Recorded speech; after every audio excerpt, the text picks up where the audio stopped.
পারে টাকা চাল গরু ছাগল ইত্যাদি নিয়ে যায় আর বলে এটাই বড় ইবাদত, এটাই নাকি কবরে যাবে। এসব দিতে অস্বীকার করলে আরো বলে ঈমান নাই, কাফের। দয়া করে মাজার পূজা সম্পর্কে আলোচনা করেন। আলোচনা করার খুব বেশি সুযোগ নেই ভাই। মাজারে যত বেশি টাকা পয়সা দিবেন তত বেশি গাঁজাখোরদের গাঁজা কিনতে সুবিধা হবে। কারণ মাজারে সাধারণত মাজারের আশেপাশে থাকবেন বেশিরভাগ গাঞ্জুটি থাকে।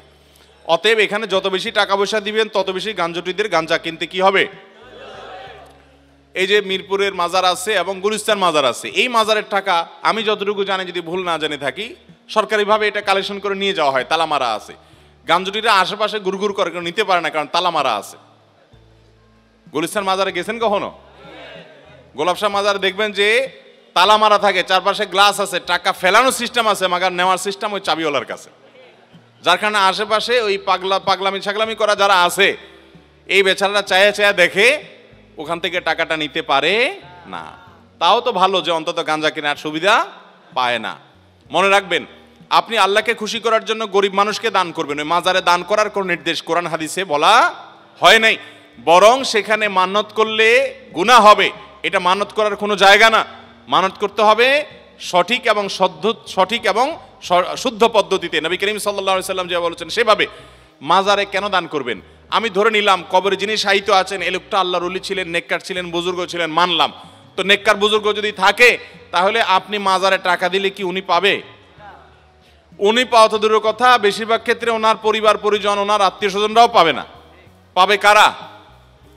ওই মাজারের যারা গামজুটি আছে তারা। তাহলে সেক্ষেত্রে কোনো মুসলমান জেনে শুনে এই সমস্ত জায়গায় টাকা পয়সা দিতে পারে। আপনি দান করার জন্য টাকা খুঁজে পাচ্ছেন না, ওই মাজার থেকে বাইর হইলে রাস্তা দেখবেন বহু গরিব মানুষ দাঁড়ায় আছে, বসে আছে, আপনি তাদেরকে দান করেন। ইসলাম আমাদেরকে সেটা করতে বলেছে। ভাইরা আমার, অতএব যদি কোনো পীর সাহেব এরকম ফতোয়া দিয়ে থাকে তাহলে এটা তার বিজনেস। এটা তার কি বিজনেস? সে পীর সাহেব বলতেছে যে আমার মুরিদরা তোমরা এই সমস্ত দুনিয়া টুনিয়া সব ছেড়ে দাও, সবগুলো ছেড়ে দাও, দুনিয়াদারি ছেড়ে দাও, কারণ এটা আমার দরকার। বুঝতে পারছেন? যদি এরকম কোনো ফতোয়া কোনো পীর সাহেব দেয় যে পীর সাহেবের মাজারে টাকা না দেওয়াটাই বড় ইবাদত, তাহলে সে ভণ্ড, এ ব্যাপারে কোনো সন্দেহ। আল্লাহ তাআলা দান কোথায় করব আমাদেরকে বলেন নাই? ইন্নামাস সাদাকাতু লিল ফুকারা'i ওয়াল মাসাকিন ওয়াল আমিলিনা আলাইহা ওয়াল মুআল্লাফাতি কুলুবুহুম ওয়া ফির রিকাবি ওয়া ফি সাবিলিল্লাহ ওয়াল গারিমিন। আল্লাহ রাব্বুল আলামিন সাদকার 8টা খাত বলেছেন। গরিব, ফকির, মিসকিন, পথিক, মুসাফির, আল্লাহর রাস্তায় ঋণগ্রস্ত মানুষ, 8টা খাত বলছেন। এই 8 খাতের মধ্যে ওয়াফিল মাজারাত এরকম কোনো খাত নাই। তাহলে বোঝা গেল এই সমস্ত জায়গায় দান করার কোনো নির্দেশ কোন হাদিস তো নাই, বরং এর কারণে কি হতে পারে? গুনাহ হতে পারে। পুকুরের পানিতে ফরজ গোসল করলে কোন কোন বিষয়ে সতর্ক থাকতে হবে, যেহেতু বীর্য নাপাক জিনিস? দেখুন, পুকুরের পানিতে গোসল করতে গেলে নাপাক জিনিস সেখানে ধোয়া হতেই পারে, এতে অসুবিধা নাই।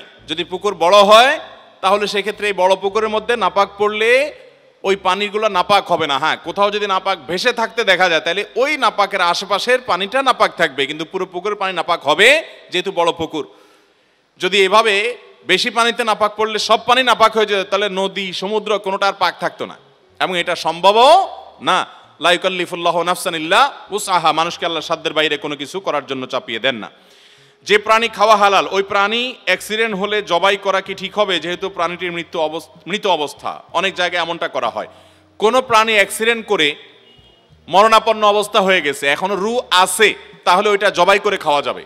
ওইটা জবাই করে খাওয়া, যেহেতু তার মধ্যে কি আছে? প্রাণ আছে। আর যদি মারা যায় তাহলে এরপরে আর জবাই করলে ওইটা খাওয়া যাবে।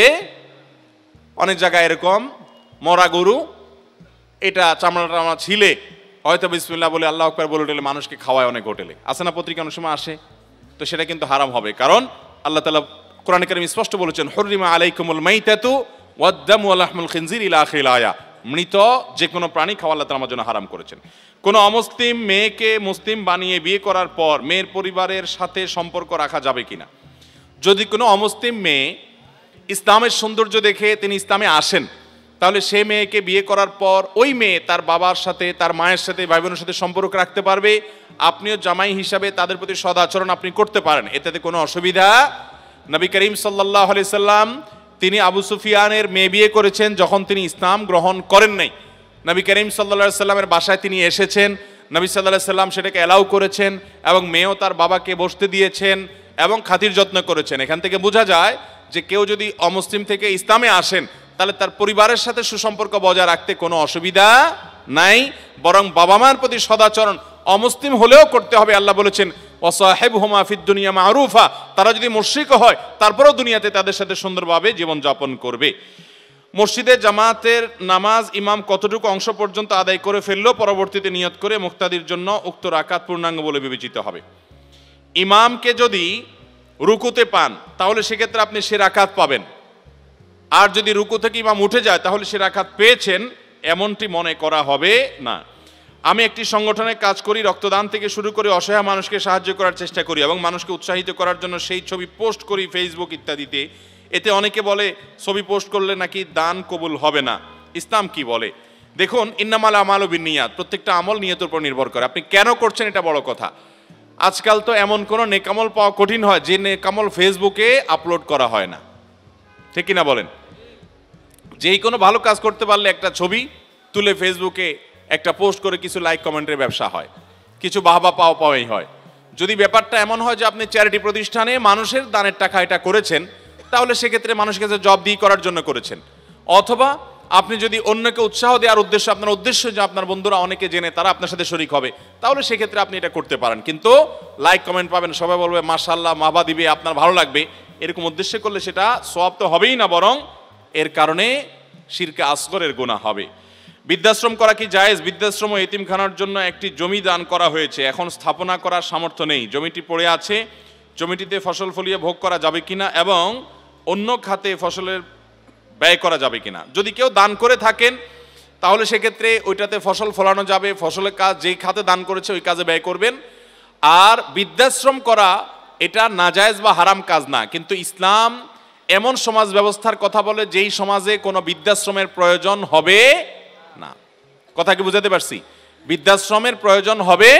বৃদ্ধাশ্রমের কেন প্রয়োজন হবে? সন্তান বাবা মাকে দেখাভাল করবে, বাবা সন্তান যদি না থাকে তাহলে অন্য কারো না কারোর উপর ইসলামের দৃষ্টিকোণ থেকে দায়িত্ব বর্তাবে, কেউ না কেউ দায়িত্ব নিতে বাধ্য।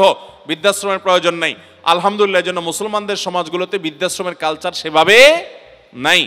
আল্লাহ তাআলা আমাদের দেশে যেন বৃদ্ধাশ্রম করার জন্য প্রয়োজন না হয় সেই তৌফিক আমাদেরকে দান করুন।